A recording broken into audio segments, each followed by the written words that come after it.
All right, so we are getting ready to do a Photoshop action, which is something that a designer puts together all of these different sequences of things that are going to happen in order to magically change your artwork.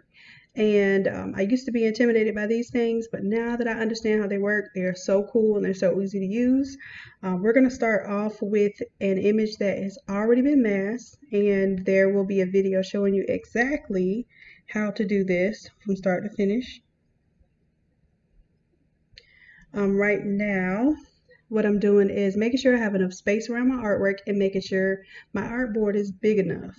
So this was an image that someone sent to me, so I don't really know the dimensions yet. So I'm going to go to my image size, and this is a pretty large image. But what I want to do,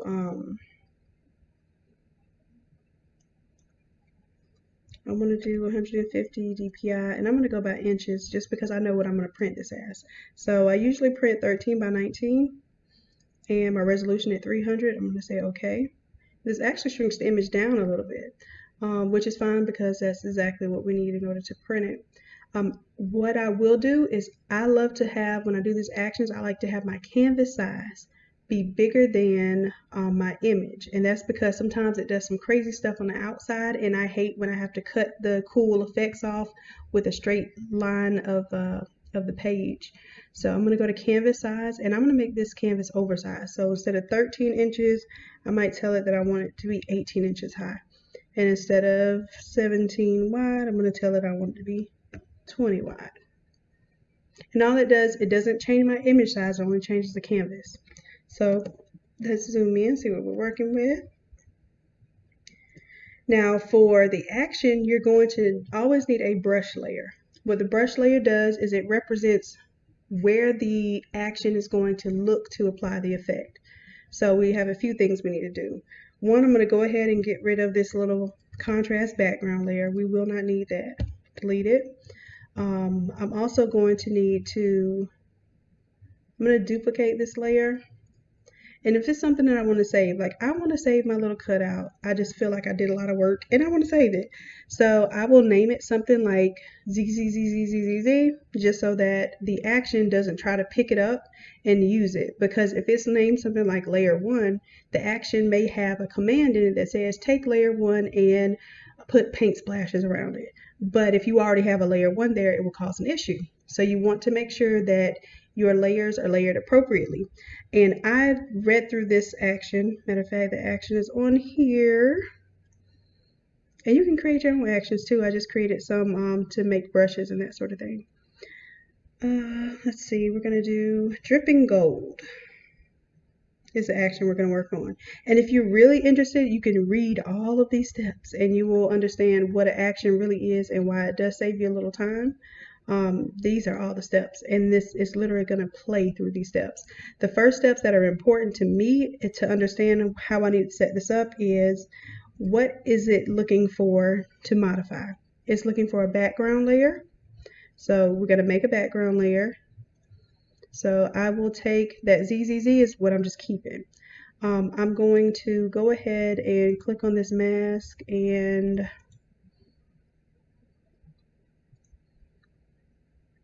rasterize that, and then I'm going to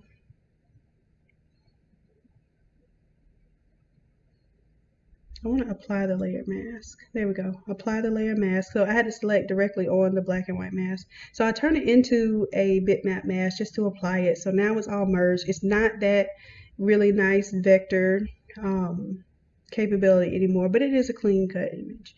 And if I wanted to do something like a fade off the edges because I didn't want the edges too hard, I would have been able to do that before I did that next step. But I like it like this. I'm good to go on that. I'm going to duplicate this layer one more time. Okay, because what we're going to do, we need a background layer and we need a layer called brush.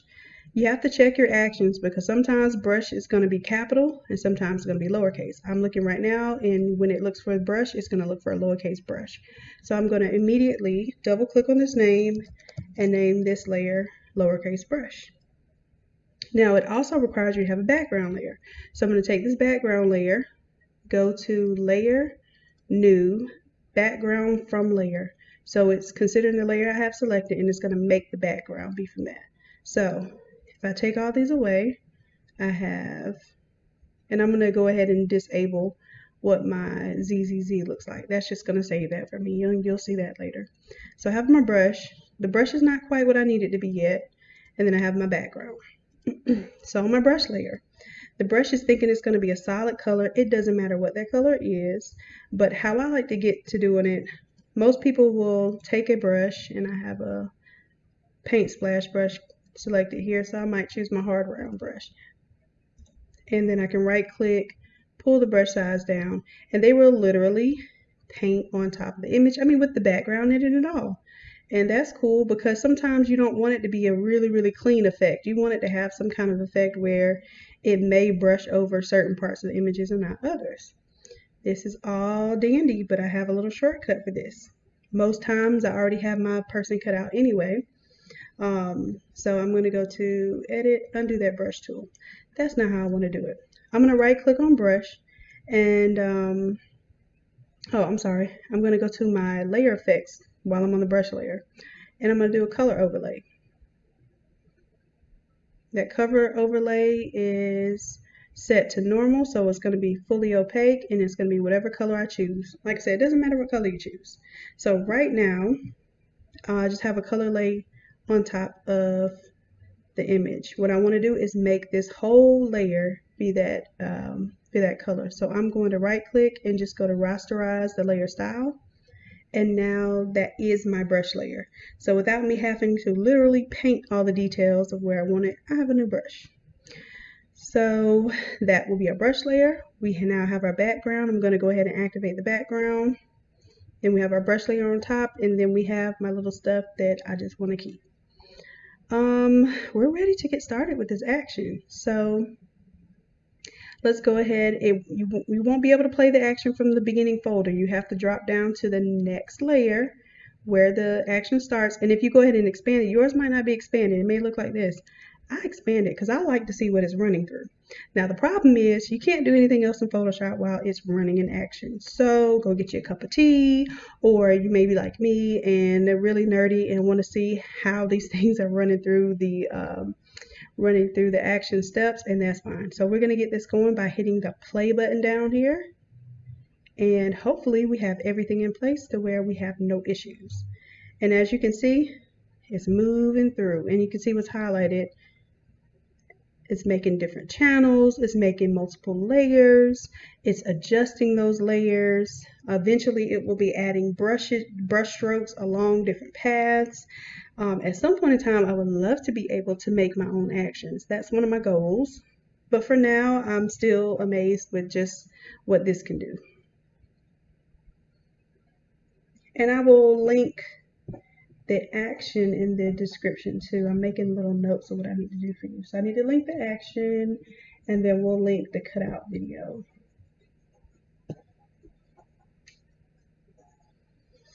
And I'm not sure how long this one's going to go. And you know what I should have done? I should have made my brush layer invisible. I usually do that so I can it's kind of like watching your food cook. It's kind of satisfying and nerve-wracking at the same time. So I will actually watch the different commands take place and see how it shifts the image. But I can't do that now because I had brush selected. So all you're seeing is, a little silhouette of looks like Magneto, but I digress. Let's see how much longer we have on this one. And don't mess with anything. While this is going, don't click on anything. Matter of fact, I'm trying it right now just by hovering over stuff. I need to just leave it alone. But in the meantime, oh, there we go. So now I get a little sneak peek. So I get to see some of what makes this work. So I saw make selection. I saw to select the layer drip. So there are going to be some drip layers in there. And really what it's doing is applying these different effects using like Gaussian blur and paint brushes and that sort of thing to come up with a stylized image. And this stuff is so cool to me. And it looks like I put in a lot of work, which honestly, if I was doing this from scratch, I used to do this kind of stuff from scratch.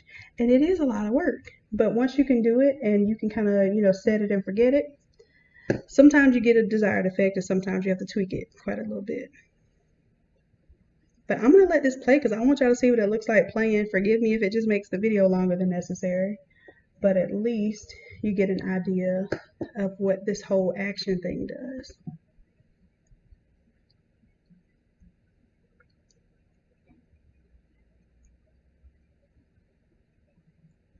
And when it's complete too, there'll be layers that we can turn on and off and edit. Like there might be several different layers for drips. So we think it's too many drips. We might turn one layer off and leave another layer active.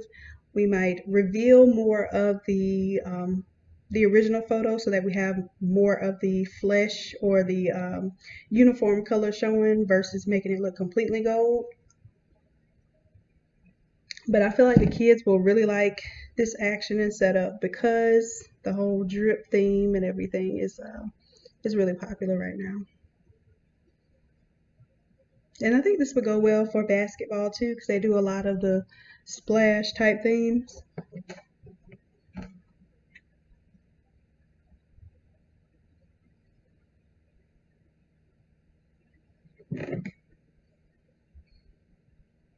And like I said, I'm going to continue to let this play, and I have a quick call to make, so I'm going to step off for a second and hopefully you get to see the rest of this play out.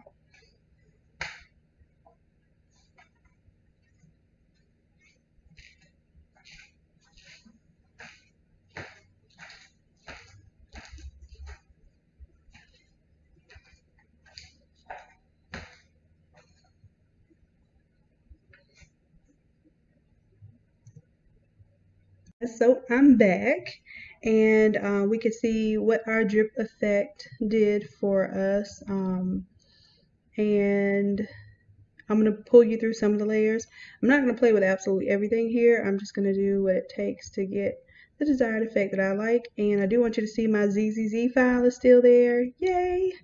So if I literally just wanted the drips to come to the outside, I wouldn't even use this whole action. I probably would just paint some drips and make them look chrome. But for this case, what I like to do is I like to let some of the gold show through and some of the image show through. So I like to keep that on top. And then I'm going to add a layer mask to it so that when I paint over this mask, certain parts will show through and others will stay on top of this effect. And then I can also do a different type of blend mode. So I can darken it, multiply, I can lighten, just go through. You never know what each of these do until you actually just scroll through them and see how it applies to the subsequent layers. So I'm thinking what I'm going to do is a normal layer. That looks pretty cool. So that's color. So what color is doing is just giving color on top. But I really want more of the actual image to show through. So I'm going to put it on normal. But I'm going to bring the opacity down a little bit so that I can see where my dripping is really going. And then I can bring the opacity back up if I like. So on this white layer, which is a mask, I'm going to take this paintbrush and I'm going to brush certain things that I really want to show through. Where I want the effect to show through, so more of the gold. So maybe around the outside of the arms because it already has the dripping off of it. Maybe around the outer part of the helmet, I want more of that to show. Mainly these external parts. Maybe the legs, I want to look metallic.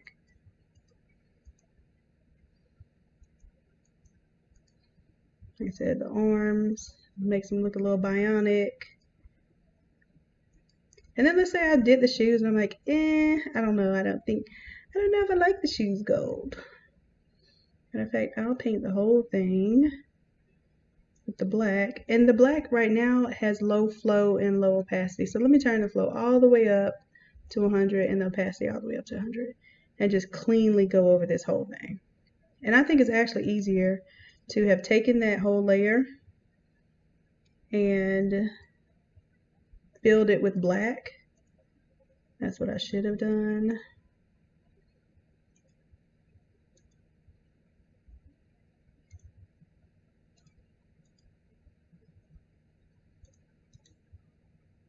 Let me delete the layer mask and start over. Let me create a new layer mask, and I'm going to bring my black to the background. And when you do that and you create a layer mask, it should have done black in my background. Let's try that again. Black is on the foreground, and I create a layer mask. It's just doing what it wants to do. Obviously, I'm not doing something right here.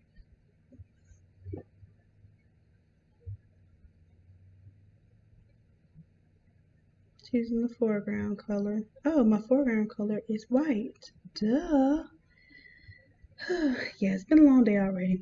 All right, so we've got black now. So what it's done is black conceals and white reveals. So if I want to reveal more of my real layer, I will actually go in with white now. So I will change my foreground color to white, and I'll start painting where I want the real color to show through. And that's mainly like places where I really want to see like the purple, because the uniform color is important. And we could actually change the drip color, so it doesn't have to be a gold drip. If your colors don't have anything gold in them and you wanted to do like a blue and orange, let's say you're a Gators fan, then we can make the drips those colors. And it would still have like this metallic effect because of the different actions that were done. So honestly, this one to me looks like it's pretty much ready to go. Just like to add a little color, but I like to show you how you can go through some of these and change some effects here. So I'm scrolling down to see. I'm gonna bring my layers out here so I can see more of the layers. What do I want to do? I would like to see a little more saturation with the color, and I can do that on my top layer, but I should also be able to do it on some of these layers within it. And you see how many layers there are here? It's crazy. So this one, and they're usually named as well. So if I bring this out a little bit, I might lose some of my art space, but I can read. So there's color toning here. If I click on this, this is the gradient map. So let's say my gold was a little too brown. I can actually go into this gradient map, and I can change this to be a little more yellow rather than orange, and it would give me a little bit more of a Vegas gold look, which is what the color is for this school. So that gives me more of a tan. If I go a little bit closer to yellow, I get a little bit more Vegas. And of course I want this to be a little bit darker. So what a gradient map is doing is taking the different highlights, midtones, and your shadows, and it's converting them to colors. So you want the colors to look monochromatic if you want to have that kind of look. If you did anything other than that, it would kind of look like a heat sensor. It'd be odd colors, taking over your highlights, midtones, and your shadows, but that may be something that you want. Let's see, that brown there is still kind of not doing what I wanted to do. And then I'm going to take this yellow here. I'm going to do my best to create a cleaner Vegas gold. It doesn't look so green. If you're really stickler for colors, you can go get the hex code or the RGB, CMYK of a team. Like if you want to do team colors, that's your business. I do that all the time if I'm really trying to be exact with a color. But I think that works well. Turn it off and on to see that. That's adding a highlight glow. That doesn't do too much for me. Emboss the edges. Where did I see emboss the edges?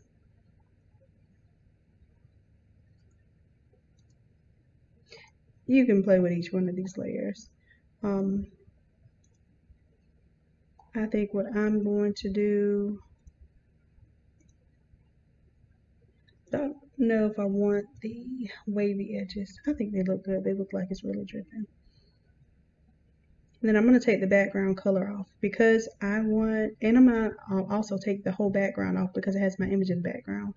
I want to see what this thing looks like on a really weird color. So I'm going to, let's see, this time let's choose a green, like a green screen. I'm going to select my paint bucket, just fill that up, just so I can see if I put this on a shirt, what I'm really going to see. And in this case, I also want to go ahead and increase the saturation on my purple. So I'm going to select this layer. Let me turn my opacity all the way up first, just to see what I'm really working with. And then I'm going to do a layer effect. So let's do layer. I'm going to do a new adjustment layer. And I'm going to do hue and saturation because I want to make these colors pop. But I'm going to make sure it only applies to this layer. So I'm going to click off the box that says, or click on the box that says use previous layer to create a clipping mask. Say OK.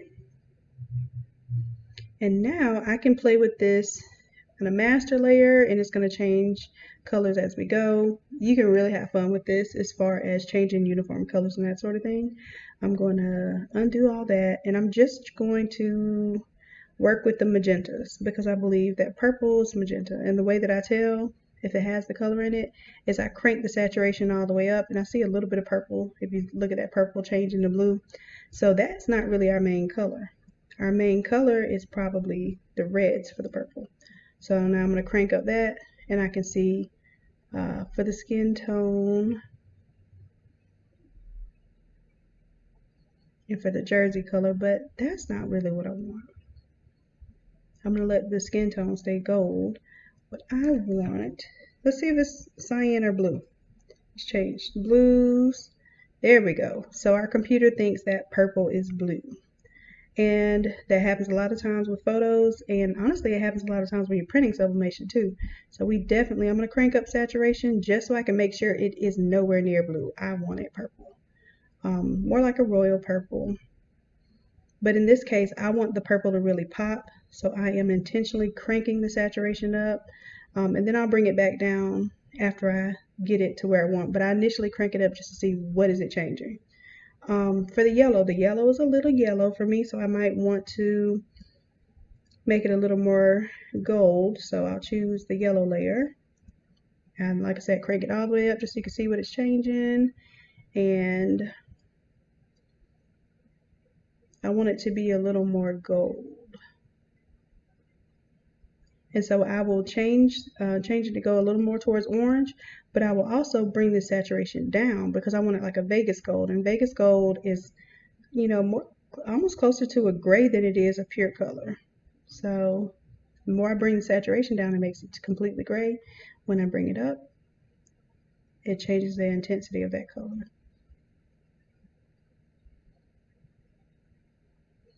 And that's good for me. I can also change the lightness and the darkness if I want to make that yellow just a little bit darker. I have that ability too. And I'm still seeing a little blue in his pants. So I'm going to go to my blues and pull that down a little bit. Get it a little closer to, because I didn't want it to be magenta. So that's my next step. If I move too far from the blue, I get into magenta. So you just gotta know what you're looking for, I guess. And we'll bring that saturation down. We'll start to look a little more like purple. That's good for me. Because one thing I cannot stand if I'm sublimating and the colors on my screen don't look like what I print out, and the blues and reds can be tricky in that regard. And it has to do with what your monitor displays, what your printer can read. I have a gaming laptop that I'm working on right now, so it displays quite a bit of color, and it's usually true to what I print. But sometimes, depending on what you're printing off of, you may have discrepancies in your colors. I actually print from my phone sometimes, and we'll have a session where I show you how to do that too. But I think I'm okay with this. I'm liking this, as a matter of fact. So I already have my previous background and everything set up from a template, the one I showed you earlier. So that's one I did earlier. And this one had his face, so I took the gold off his face so it made it look more like the chains and his body was dripping gold. So let us take the visibility off of that layer.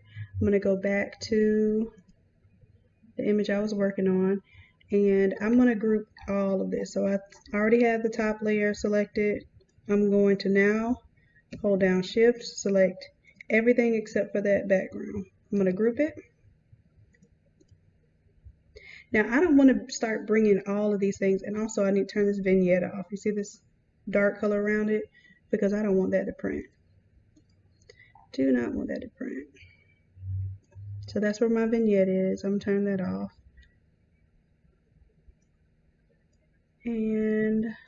But that's what I'm telling you, you got to put this little crazy color background on here so you can see what's going on. All right, so now I can literally move this entire thing, and I see some other stuff going on. See how it's changing the color of my background here? Let me show you a trick. When you don't know what layer is doing something, please don't try to sift through these 100 layers and figure it out. Just right click wherever this is happening, and it's got to be one of these things. You're on one of these layers.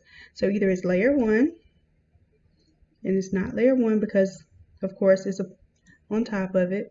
So I can go to my color toning. If I turn my color toning off, does it affect that? No. Right click again, gold color toning, I'm gonna turn it off, turn it back on. Aha, that was the culprit. So if I want this color toning, let's say I really like the effect it was having on the image, but I don't want this to happen to my background. Let us create a clipping mask. So what I can do here is we want to create, as a matter of fact, I'm going to actually drag that. What was that called again? Right click here, my gold color toning. I'm going to pull this out. And I don't know if I want to pull it out where it is or what. Because I'm going to create a clipping or a layer mask so that this gold toning effect, it's only going to apply to my image and not to my background, because I don't want to see that box around anything. When I print something and I see a box, it immediately angers me. So it kind of defeats the purpose of sublimation for me, because if I was going to print in a square, I would have just printed on the transfer and ironed it on the shirt. So let's see, what do we want to do? That's the whole dripping gold. I want to make sure that I am, let's see, change your overall color. That's the one if you wanted to change your overall color, you could. And that's applying to it as well. But that's not what we're doing. Control Z. Let me just control select this shape and see what I've got going on. Yeah, that's what it looks like it's doing. So I can use this as my mask so that that layer only applies to that. But in the meantime, what I have to do is select, deselect. I have to get all this back where it needs to be. Excuse me.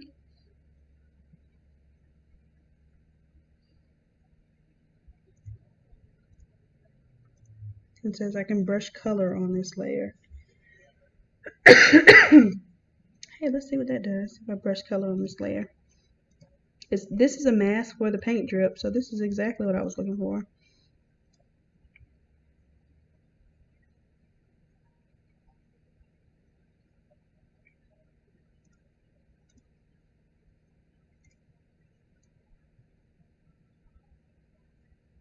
Oh. So where I have the drippage is now changing it to whatever color I'm painting. So that's neat. Definitely going to go back because I don't want that.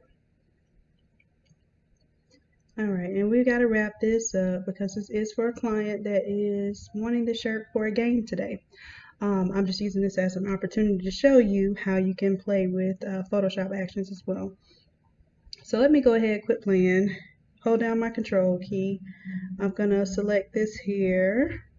So I hit control, selected the on the image, and it created the marching ants around it. I'm going to go ahead and take my lasso tool and my alt, because I don't want all of this extraneous stuff down here. Don't want it, don't want it. And some of these you can turn off too. They're extra drops. So what I want to do is, I know this is everything that I have. I'm going to go ahead and duplicate this layer, or duplicate this group, excuse me. I'm going to merge this group. And you never want to merge anything completely. That's why I always create a copy before I merge it. And I'm going to make sure that I create a layer mask for that. And the reason why is I really want to make certain that I don't have all of this extra color or any little extra droplets, anything like that in the background, because you won't see it until you press the shirt. Alright, so we've got him in there, and I actually applied this same action to the lettering. So I did it on a separate file. I had this bulldog ready, and I put a little purple cloud smoke just to give it a little contrast right there and bring some of that purple out. That's the mascot in the background as well. And what I like to do is I like to put the player in front of the Mariana and behind the bulldog. So let me see if I got my Mariana popping out.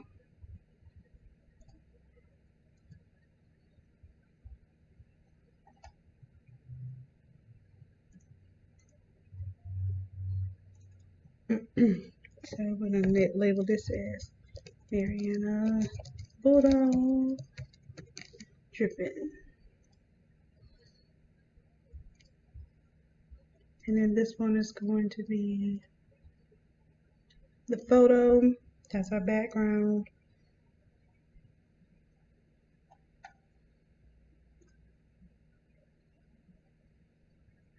And if I want to bring the player between the Mariana and the bulldogs, I can do that, but I would literally, let me just do this. Let me select my player, control, and then see I turned into this square marquee. I'm going to select my player here, and then I already have all of my Mariana bulldogs in this group, and then I have a layer mask on it. So I'm going to delete that layer mask just so you can see what happened if I didn't have it. So that's my layer that I know exists. I'm going to place I forgot I already had this selected. So you have to make sure you don't have anything selected when you create a fresh layer mask. And then now I'm going to control select it. And now I'm on the layer mask and I can paint on it. If you have a selection and then create a layer mask, it's automatically going to make a layer mask of that selection. So I wanted to avoid that. So what I want to do is I want to paint away the words Mariana, because just like a magazine cover, how you want to look like you're in front of the letters, that's what I want this to do. So right now I have white as my foreground, white reveals, and black conceals. So I want black because I want to conceal the lettering right here.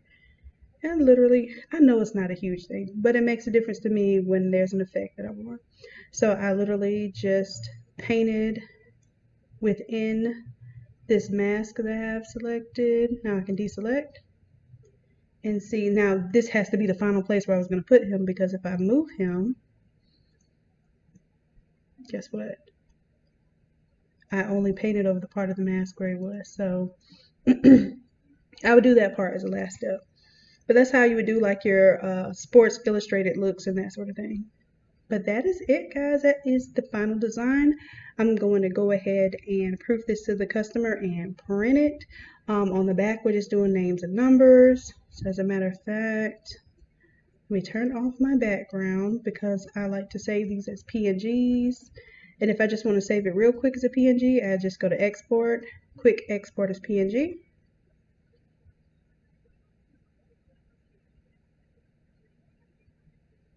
And I save it real quick.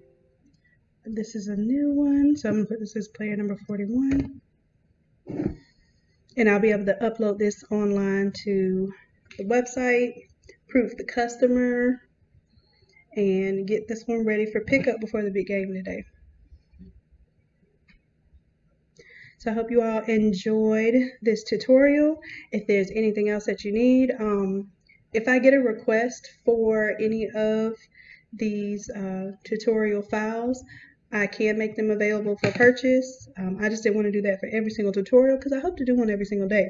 But I will make it available, and it will be available on innatelab.com. But just make a comment, or you can email me, or you can go to contact us on the website and ask me a question there as well.